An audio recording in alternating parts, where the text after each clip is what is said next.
दोस्तों, rebel star Prabhas की film सालार अभी सिनेमा घरों में चल रही है और ये फिल्म लोगों को काफी पसंद भी आ रही है। हालांकि स्टार्टिंग में फिल्म सालार को क्रिटिक्स की तरफ से काफी मिला जुला सा रिस्पॉन्स मिला था, लेकिन ऑडियंस ने इसको काफी पसंद किया है। और वैसे अगर देखा जाए तो फिल्म सालार की कहानी और इसका जो वर्ल्ड है वो बहुत ज्यादा ही इंटरेस्टिंग है। और यही एक रीजन है कि फिल्म सालार शाहरुख खान की फिल्म डंकी से क्लैश होने के बावजूद भी अपने 12 दिनों में लगभग 370 करोड़ रुपए का कलेक्शन कर चुकी है और वर्ल्ड वाइड कलेक्शन में ये लगभग 600 करोड़ रुपए के आंकड़े को क्रॉस कर चुकी है। और फिल्म सालार अच्छी है और ये मुझे काफी पसंद आई है। हालांकि इसकी कुछ बातें मुझे काफी नेगेटिव लगी हैं। हालांकि डायरेक्टर प्रशांत नील ने खानसार की ये जो अलग दुनिया बसाई है ये बहुत ही इंटरेस्टिंग है।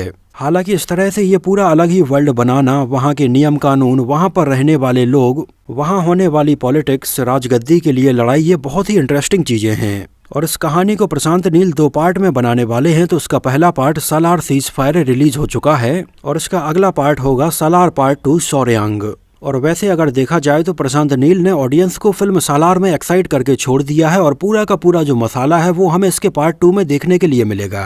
और वैसे अगर देखा जाए तो फिल्म सालार पार्ट 1 सीज फायर के इंटरवल के बाद इसमें इंटरेस्ट बनना थोड़ी शुरू होता है, जब इसमें हमारा इंट्रोडक्शन खानसार के वर्ल्ड से होता है। नहीं तो इसके फर्स्ट हाफ में बहुत ज्यादा कुछ है नहीं है। तो यहाँ पर हम बात करेंगे फिल्म सालार पार्ट 1 सीज फायर में ऐसी कौन कौन सी प्रॉब्लम्स थी जिनको थोड़ी ठीक किया जा सकता था। और अगर ये सारी चीजें थोड़ी ठीक हो जाती तो हो सकता था कि फिल्म सालार KGF का भी रिकॉर्ड तोड़ देती। हालांकि अभी भी लोग जैसे जैसे फिल्म सालार देखते जा रहे हैं और खानसार के वर्ल्ड से इंट्रोडक्शन लोगों का होता जा रहा है तो ये लोगों को काफी पसंद आ रहा है और लोग ये जानना चाहते हैं कि अब इसके अगले पार्ट में क्या होगा। फिल्म सालार सीज फायर की सबसे बड़ी प्रॉब्लम है इसका पूरा का पूरा फर्स्ट हाफ, जहां पर हमें 2 से 3 बार स्लो मोशन में प्रभास की एंट्री दिखाई जाती है। गुंडे कुछ गलत काम करते हैं लेकिन प्रभास कुछ भी नहीं बोलते हैं। उनकी माँ प्रभास को सबसे दूर रखती हैं और उनकी माँ को हिंसा से काफी प्रॉब्लम है। यहाँ तक कि इसके एक सीन में प्रभास एक केक काटने के लिए प्लास्टिक की चाकू अपने हाथ में लेते हैं और ये देखने के बाद ही उनकी माँ घबरा जाती हैं। एक्चुअली ऐसा इसलिए भी था कि यहाँ पर जो भी हमें घटनाएं दिखाई जा रही हैं वो आगे की हैं और कहानी के हिसाब से तो सालार में जो मारकाट है और जो लड़ाई है वो पहले ही हो चुकी है। और इसका जो पार्ट 2 आएगा सौर्यांग, वो पूरा का पूरा फ्लैशबैक में होगा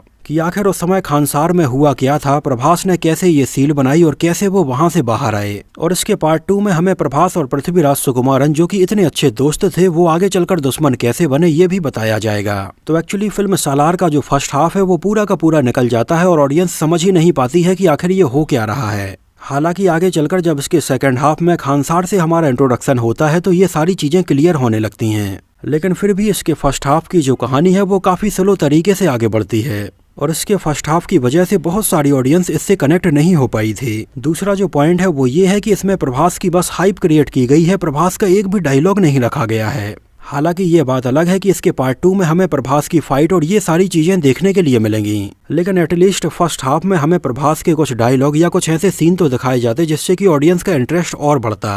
तो कहने का मतलब ये है कि हर कहीं पर देवा के बारे में बात हो रही है लेकिन देवा एक भी डायलॉग नहीं बोलता है। तो मेरे हिसाब से ये भी एक प्रॉब्लम है और प्रशांत नील अगर यहाँ पर थोड़ी काम करते तो फिल्म थोड़ी और ज्यादा इंटरेस्टिंग बनती। लेकिन यहाँ इसका जो फर्स्ट हाफ काफी स्लो है, वहीं सेकंड हाफ में ये फिल्म काफी तेजी से आगे बढ़ती है, जहाँ पर एक के बाद एक इतने सारे कैरेक्टर्स का इंट्रोडक्शन हमसे करवाया जाता है कि हम भूलने लगते हैं कि ये कौन है। बस गिने चुने कुछ कैरेक्टर ही ऑडियंस ध्यान में रख पाती है और बाकी कैरेक्टर को ऑडियंस भी भूल जाती है। तो यहाँ पर अगर कुछ ऐसा होता कि इसका जो फर्स्ट हाफ है जो इतना ज्यादा स्लो है, वहाँ पर खानसार की कहानी को इंट्रोड्यूस करवाया जाता तो इसकी वजह से फिल्म सालार का जो फर्स्ट हाफ है वो काफी इंटरेस्टिंग हो जाता और लोग खानसार के वर्ल्ड से और अच्छे से कनेक्ट हो पाते। और जो इसके सेकंड हाफ में इतनी जल्दी जल्दी हमारा इंट्रोडक्शन कैरेक्टर्स से करवाया जाता है वो थोड़ी स्लो होता तो लोग और अच्छे से मजे लेते।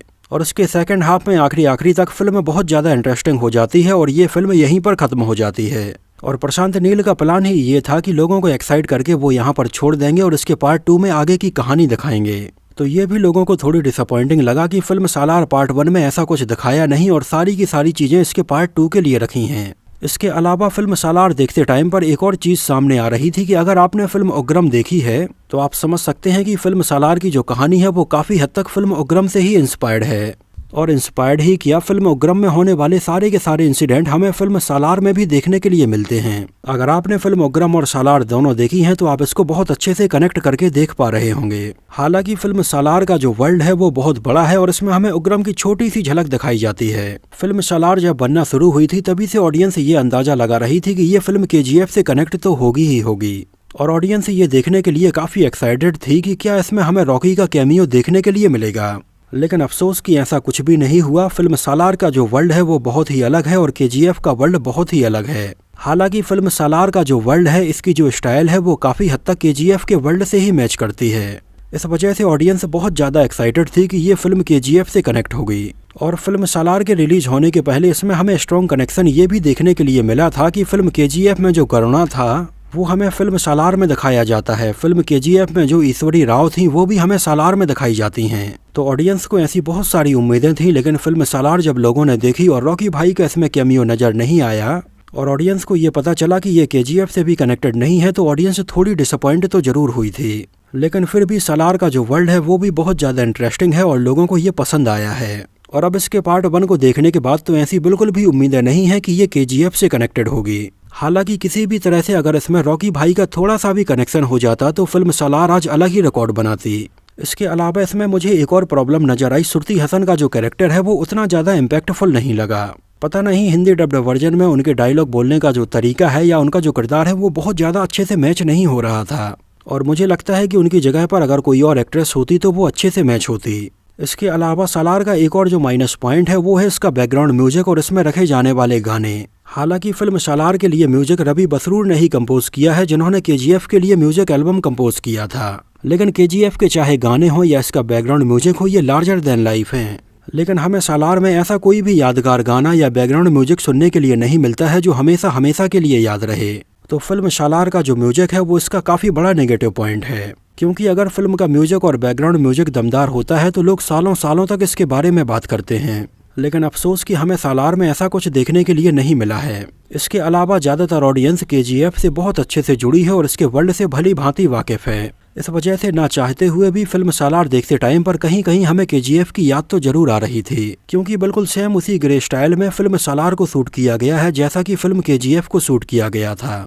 अब ऐसा इसलिए भी है क्योंकि फिल्म के डायरेक्टर सेम है और इसके क्रू मेंबर भी बिल्कुल KGF वाले ही हैं। इसके अलावा फिल्म सालार का डंकी के साथ में क्लैश हुआ है, इसकी वजह से फिल्म सालार को बहुत ज़्यादा स्क्रीन से नॉर्थ इंडिया में नहीं मिल पाई हैं। और चूंकि डंकी भी शाहरुख खान की फिल्म थी और इसको जाने माने डायरेक्टर राजकुमार हिरानी ने डायरेक्ट किया था, तो लोग इसके लिए भी काफ़ी एक्साइटेड थे। तो ये भी कहीं ना कहीं एक रीजन है कि बहुत सारे लोगों ने फिल्म सालार को सिनेमा घरों में नहीं देखा है। हालांकि जैसे जैसे लोग फिल्म सालार देखते जा रहे हैं तो इसके वर्ल्ड से कनेक्ट होते जा रहे हैं। और इसके लिए तो बिल्कुल प्रशांत नील की तारीफ बनती है कि उन्होंने खानसार जैसा ये बिल्कुल अलग ही वर्ल्ड बनाया है।